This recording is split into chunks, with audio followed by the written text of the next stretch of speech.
So in talking about the financing of long-term care, it helps to be reminded of this simple question of why is long-term care a policy issue? Why are we talking about this?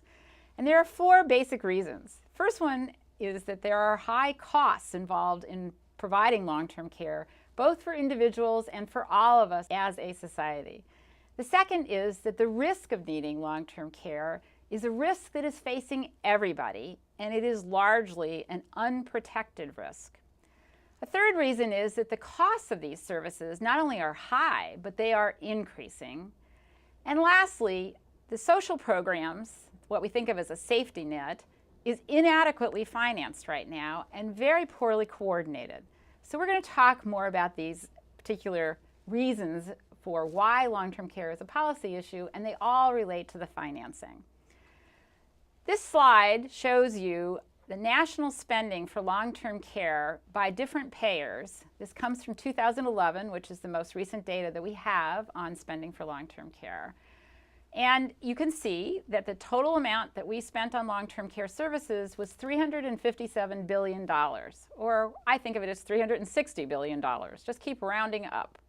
And this includes spending by Medicare, which I'll talk about in a second. And the first thing you notice is that the biggest payer is the Medicaid program. It pays for 2 out of every $5 that we spend on long-term care services.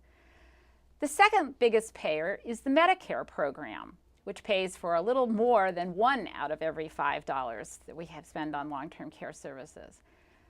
Medicare, however, only pays for long-term care services if it follows an episode which we define as an acute care episode, which generally means the person has been in a hospital overnight for at least 3 nights. So right away, there are a lot of people who need long-term care services in terms of these activities of daily living, which do not involve after being in a hospital.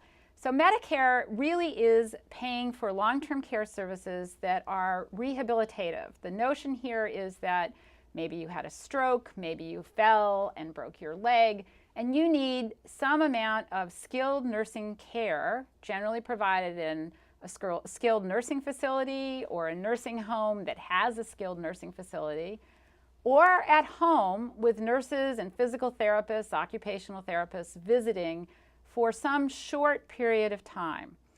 So if you have Medicare paying for long-term care services after one of these acute care episodes, Medicare only pays up to 100 days for being in a skilled nursing facility. After that, the person is on the hook for paying most of the care. Or if you are getting these long-term care services at home paid for by Medicare, it's in short periods of time, like 4 weeks worth of services. And then a physician has to certify that it can be for another 4 weeks worth of services. Always there is a nurse involved in supervising this along with the physician, and the types of services do not include any amount of homemaking or housekeeping kinds of care. And then you can see on this slide that there is other private and public, which represents 18% of all long-term services.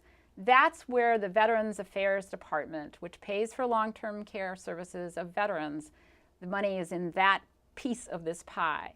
And then, of course, you see that 15% of all spending for long-term care comes out of pocket from the people who are actually receiving these long-term care services. And private insurance, that little sliver of 7%, the fact that it's only 7% really is reflection on how few or small the number is of people who have private long-term care insurance. Long-term care is expensive.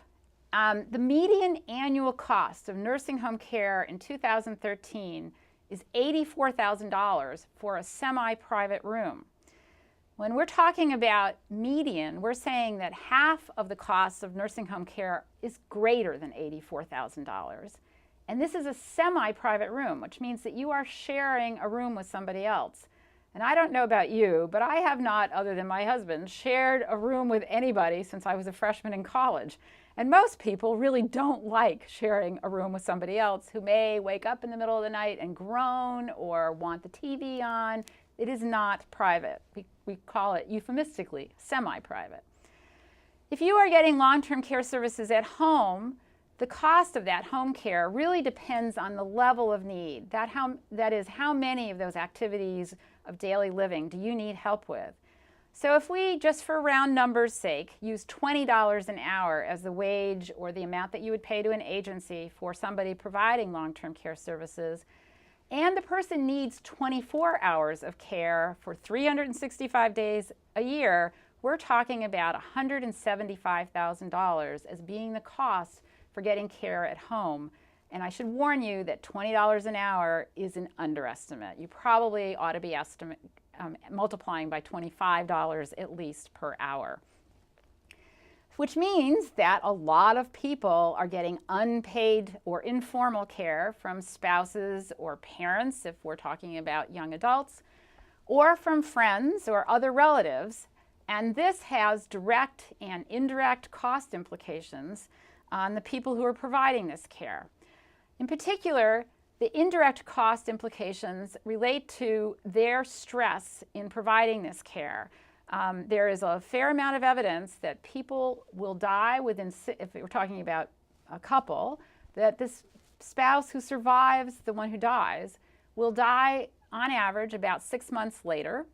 And it often has to do with the fact that they became exhausted and sick themselves.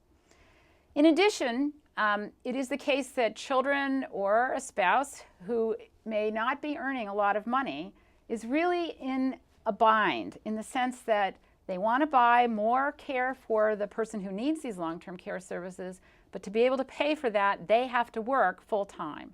So one of the issues here in terms of indirect or direct costs, depending on how you want to think of this, is that the caregivers themselves feel that they can't do much more than what they already are doing, and that's why they often are asking for help, both paid and unpaid, to help care for their loved one. There are, in addition, social costs related to long-term care. As we saw in the pie chart, in 2011, the total amount of expenditures, that is paid care, was about $360 billion, or 13% of total U.S. spending on health care in 2011. And this number does not include the unpaid informal care. About a fifth of that paid care, as we saw before, was paid for by Medicare for post-acute care. About 40% was paid for by Medicaid. And when Medicaid pays for long-term care services, those services account for about a third of state Medicaid budgets. So you can see that the social costs are huge, and these are projected to grow substantially over the next 2 decades as baby boomers are going through this threshold of age 65, which they started doing in 2011. Here are some projections of the numbers of future elderly and long-term care spending, and you can see the effects of the baby boomers right here in this slide. In 2010, the percentage of people 65 and older was 13% of our population. By 2030, so we're talking 16 years from now, the projections are that the people 65 and older will account for 1 in 5 Americans. And it has the same impact in terms of rapid increase in terms of the percentage of our gross domestic product that is spent on these services for long-term care. And by that I mean we're talking about paid services, not the unpaid services as well. When we look at the need for long-term care services, it is important to remember that we're talking about this in terms of if you reach age 65. So we are not including people who die before age 65.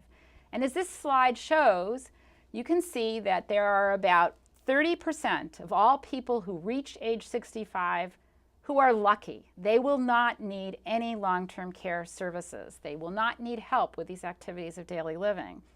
But that leaves 70% of those who reach age 65 as being in need for some form of long-term care services.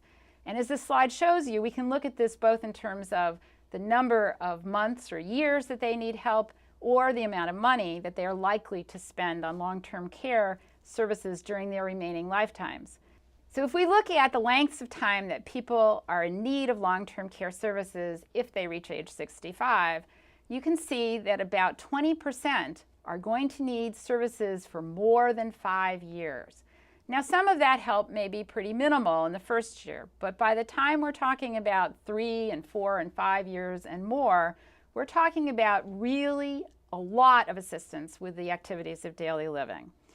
You can see this reflected in the amounts of money that people are projected to be in need to spend on long-term care services, or to think of it another way, what it's going to cost. And the first thing that hits you is that about 42% don't have any expenditures. They are going to get long-term care services largely from friends or spouses or family.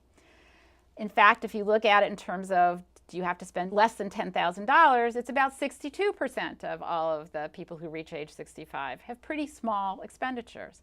But then go to the right-hand column, and there you see that about 16% of people who will need long-term care services during their remaining years of life after age 65, they are going to be spending more than $100,000.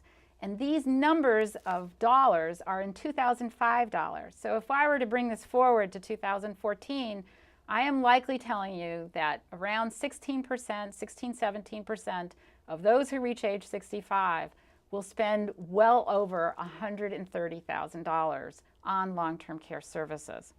These are real risks. And then if we think about this in terms of what types of need a person might need given that they're living in the community, you can see again these same kinds of numbers I showed you on the previous slide. So about 28% of the people who are living in the community will not need any care at all, and another 47% will be able to rely on just help from friends and relatives. But that leaves us about 19% who are going to rely both on informal, unpaid care from friends and relatives and some amount of paid care. And then the number I really want you to focus on is this 6%. 6% of those living in the community have to pay for the long-term care services that they're getting because their needs are great enough that those services cannot be provided by their friends and family. So we are talking about a small percentage, which means it's a pretty small risk, but it's a very costly or catastrophic risk.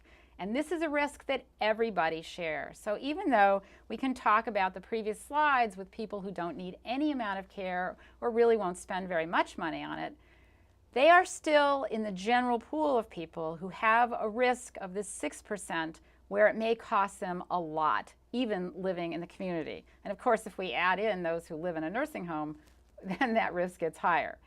So in sum, I want you to remember that this risk of needing long-term care is somewhat random. It is a small risk, but the expenses involved are catastrophic.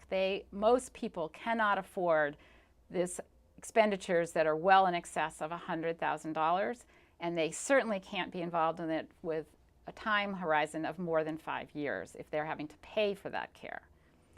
So next we're going to look at the unpaid care and the role of unpaid care and Medicaid in talking about long-term care services.